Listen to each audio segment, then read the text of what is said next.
Media మొగల్గా చెప్పుకునేటువంటి రామోజీరావు గారు ఈరోజు అనారోగ్యంతో బాధపడుతూ ఆయన కళ్ళు మూసినటువంటి నేపథ్యంలో ఆయన ఆఖరి కోరిక తీరకుండానే ఆయన చనిపోయారు అంటూ ఒక వార్త సోషల్ మీడియా వేదికగా చక్కర్లు కొడుతున్న నేపథ్యంలో అసలు రామోజీరావు గారి చివరి కోరిక ఏంటి, అది ఎందుకు నెరవేర్చుకోలేకపోయారు అనే అంశాలకు సంబంధించి మనం విశ్లేషణ చేసుకునేటువంటి ప్రయత్నం చేద్దాం.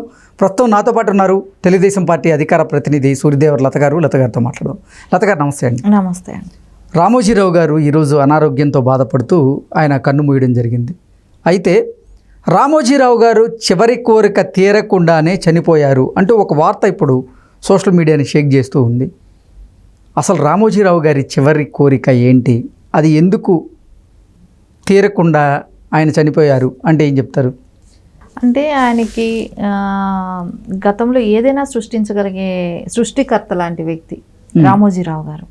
అంటే మనం చూసాం, అంటే టీవీ రంగాన్నే కానివ్వండి, పత్రికా రంగాన్నే కానివ్వండి, అంటే ఒక ప్రియా అనేది ఒకటి పచ్చళ్ళ కింద అది దాన్ని తయారు చేసి అమ్మగలం అనేది ఒక ఇదే కానివ్వండి, మార్గదర్శి కానివ్వండి, ఇంకా రామోజీ ఫిలిం సిటీ కానివ్వండి, అలాంటివన్నీ కూడా ఆయన ఆలోచించే వరకు కూడా ఎవరికి కూడా ఇంకోటి థాట్ అనేది రాకుండా, అంటే ఉండొచ్చు చిన్న చిన్న స్టూడియోలు ఉండొచ్చు కాదనట్లేదు, కానీ ఈ ప్రపంచవ్యాప్తంగా ఎవరైనా వచ్చి ఆర్టిస్టులు వచ్చి ఒక మూవీని రెడీ చేసుకోవడానికి ప్రతి చోటకి ఇది పట్టుకెళ్ళాలి అది పట్టుకెళ్ళాలి అనేది ఉంటాయి, కానీ ఇక్కడికి వచ్చేసి ఓన్లీ ఎంటీ హ్యాండ్ స్క్రిప్ట్తో వచ్చారంటే చాలు వాళ్ళు, సో సినిమా చేసుకుని వెళ్ళచ్చు.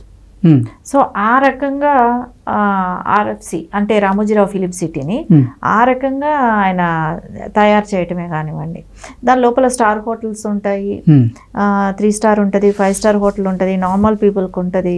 సో ఏదైనా కూడా మనకు అక్కడికి వెళ్తే బయట వచ్చేదానికి బయట వచ్చి ఇది తీసుకోవాలి అనే అవసరం లేదు, ప్రతిదీ ఉంటుంది. అదొక ఊరు, అదొక సిటీ అంతే. మనం వెళ్తే ఇంకా అక్కడ ఉండొచ్చు. అట్లాంటి ఒక నగరాన్ని, ఒక సిటీని ఆయన అట్లా నిర్మించటమే కానివ్వండి, ప్రపంచవ్యాప్తంగా గిన్నీస్ బుక్ కూడా ఎక్కిందంటే దాని విలువ ఎంత, ఏ పార్టీతో చూడండి.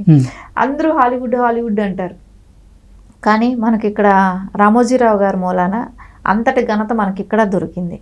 సో అదంతా ఆయన సృష్టించిన ఘనతే కదా. సో ఏ రంగంలోకి వెళ్ళినా ఆయన అది ఇంకా వేరే విధంగా, ఇంకా అసలు మనకు ఇప్పటి వరకు ఇండియాలో ఏదైనా ఒక బిజినెస్లో అట్లా పెట్టి వెనక్కి వచ్చినది లేదు ఆయన. ప్రతి దానికి కూడా ఆయన ఏదైతే పట్టాడో, ఏదైతే చేద్దాం అనుకున్నా ప్రతిదీ సక్సెస్. ప్రతిదీ అంటే టీవీ రంగాల్లో కూడా చూడండి, ఇన్ని ఛానల్స్ ఎవరిది లేవు. అవును, ఈనాడు ఉన్న ఛానల్స్ అంటే ప్రతి లాంగ్వేజ్లో. అంటే అసలు ఈనాడు అంటే ఒక క్రెడిబిలిటీ ఉంటుంది. రామోజీరావు గారు అంటే ఒక క్రమశిక్షణ, రామోజీరావు గారు అంటే ఒక నిబద్ధత, రామోజీ గారు అంటే ఒక నిజాయితీ, ఇవన్నిటిగా చెప్పుకుంటూ ఉంటారు. ఇప్పుడు పేపర్ కూడా తీసుకుంటే ఏదైనా ఫేక్ న్యూస్లు ఉంటాయా, ఎక్కడైనా ఛానల్స్లో ఫేక్ న్యూస్ వస్తుందా అని అనుకున్నప్పుడు ఖచ్చితంగా ఈనాడు చూద్దాం అనుకుంటాం. ఇది ఫేక్ న్యూస్ అయి ఉండదు, ఖచ్చితంగా ఈనాడులో చూస్తే కరెక్ట్ న్యూస్ ఉంటుంది అనే ఒక ఇది ఉంటుంది. ఒక పేపర్లో ఒక చదువుే విధానంలో కూడా, ఒక వాళ్ళు రైటర్స్లో రాసే విధానం కూడా ఖచ్చితంగా నిజమైన ఇది తీసుకొస్తారు. అంటే ప్రజలకు ఎక్కడ రాంగ్ డైరెక్షన్స్, అంటే జరిగిందనే కానివ్వండి, ఇట్లాంటిది ఎక్కడ కూడా పోర్ట్రే చేయరు. ఇప్పుడున్న ఈ సాక్షి ఇట్లాంటి మీడియాస్ మనం చూస్తుంటే కూడా, పేపర్ కానివ్వండి, మీడియా కానివ్వండి, వాళ్ళ ప్రింట్ మీడియా అట్లాంటివి చూస్తున్నప్పుడు ఖచ్చితంగా ఈనాడు అనేది తీసుకుంటే నేను అనుకుంటా ఇప్పటి వరకు కూడా టెలివిజనే కానివ్వండి, పత్రికా రంగంలోనే కానివ్వండి, దానంత నిజాయితీ కలిగిన పేపరు కానీ ఛానల్ కానీ లేదనే చెప్పాలి. సో అంత నిబద్ధతగా ఆయన అంత ఇది మనకి ఆ ఛానల్ చూస్తున్నామంటే ఒక భరోసా, కరెక్ట్ న్యూస్ ఉంటుంది అనే విధంగా ఆయన తీసుకురావటమే కానివ్వండి. ఆయన సినిమా రంగంలో కూడా ఆయన ఎంతమందికి అవకాశాలు కల్పించారు, ఎంతమందికి కొత్త వాళ్ళకి ఛాన్సులు ఇచ్చారు. అంటే కొత్త ఆర్టిస్టులందరినీ తీసుకొచ్చి ఆయన సినిమాలో వాళ్ళకి అవకాశాలు ఇప్పించి, వాళ్ళు ఈరోజు పెద్ద పెద్ద ఆర్టిస్టులు అయిన వాళ్ళు ఉన్నారు, వాళ్ళకందరికీ జీవితాల్లో వెలుగు. ఇట్లాంటి పాడుతా తీయగా లాంటి ప్రోగ్రాముల మూలాన ఎంతమంది సింగర్స్కి అవకాశం ఇచ్చారు. ఈ జబర్దస్త్ లాంటి వాటి మూలాన ఈ రోజాను బతికించింది కూడా ఆయనే కదా. కొన్ని లక్షల మందికి ఆయన ఉపాధి కల్పించారు, ఉపాధి అవకాశాలను కల్పించారు ఆయన కొన్ని లక్షల మందికి. సో ఈ సినీ ఇండస్ట్రీలో కూడా చాలా మందికి అవకాశాలు కల్పించారని చెప్తున్నా. ఇక్కడ జబర్దస్త్ లాంటి ఇప్పుడు వరకు వచ్చిన షోస్ లో కానీ ఎంతమంది హీరోలు అవటం, వాళ్ళ బతుకు తెరువుకి ఎన్ని రకాల అవకాశాలు వచ్చాయో టెలివిజన్ రంగం మూలాన కూడా.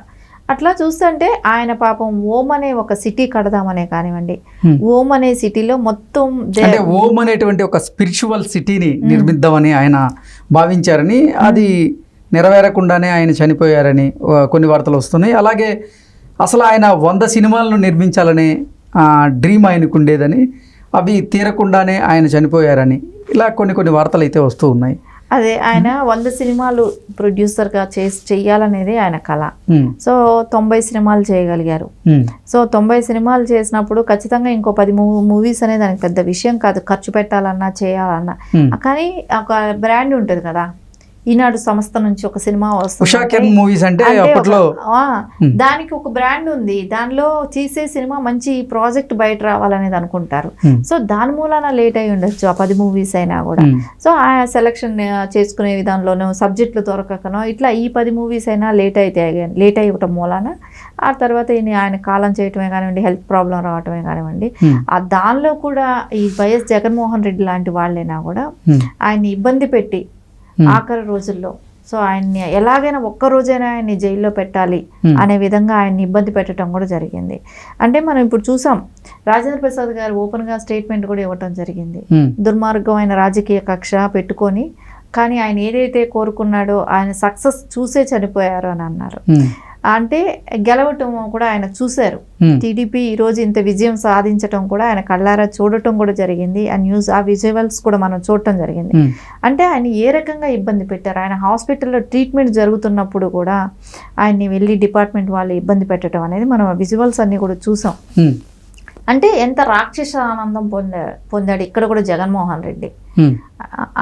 అంటే బాబు గారిని జైలుకి పంపించాను, ఈ రామోజీ గారిని కూడా నేను జైల్లో ఒక్కరోజైనా పెట్టాలనే ఆలోచన, ఆ రాక్షస ఆనందం పొందటానికి. సరే అదేలాగా ఆయన ఓం అనే సిటీ పెట్టాలనేటం కానివ్వండి, అంటే అది ఒక మహానగరం లాగా సృష్టించాలనేది ఆయన కళ. అంటే ఒక ఆధ్యాత్మిక నగరాన్ని నిర్మించాలని, దానికి ఓం అనేటువంటి పేరుని పెట్టుకోవాలని ఆయన భావించారని, దేవతా విగ్రహాలన్నీ కూడా అక్కడ ఒకే చోట చేర్చాలి, అన్ని దేవతల గురించి కూడా అక్కడ ఎవరైనా ఒక టెంపుల్కి వెళ్తే కొన్ని దేవతలే ఉంటారు, ఒక దేవుడికి ఒక గుడి ఇంకో దేవుడి కట్ట ఉంటుంది. కానీ ఆయన ఒక మహానగరం అంటే మనకు ఎన్ని వేల మంది దేవతలు ఉన్నారో, వాళ్ళ గురించి చరిత్ర కూడా తెలియాలి. కాబట్టి దాన్ని ఒక మహానగరంగా చేస్తే హిందువులు అందరికీ కూడా అది ఒక గొప్ప నగరంగా ఉంటుంది, అందరికీ కూడా అన్నీ తెలిసే అవకాశం, హిందూ మతం గురించి ముందుకు తీసుకెళ్లే అవకాశం కూడా ఉంటుంది. కాబట్టి ఆయన అది చేయాలనుకున్నారు. సో అది జరగకపోవటం అనేది కొంచెం బాధ కలిగించే విషయమే. కానీ ఆయన అది చేసుంటే ఏ రకంగా ఉండేదనేది మనం అందరం ఇప్పుడు ఊహిస్తున్నాం. ఎందుకంటే మనకు రామోజీరావు ఫిలిం సిటీ చూస్తే మనకు ఒక ఐడియా వస్తుంది. కాబట్టి అలాంటి నగరాన్ని ఆయన సృష్టించుంటే ఎలా ఉండేది అనేది మనము మిస్ అయ్యాం. ఆయన కళ కూడా తీరకుండా పోయినట్టు అనిపిస్తుంది. ఓకే అండి, థ్యాంక్ యూ.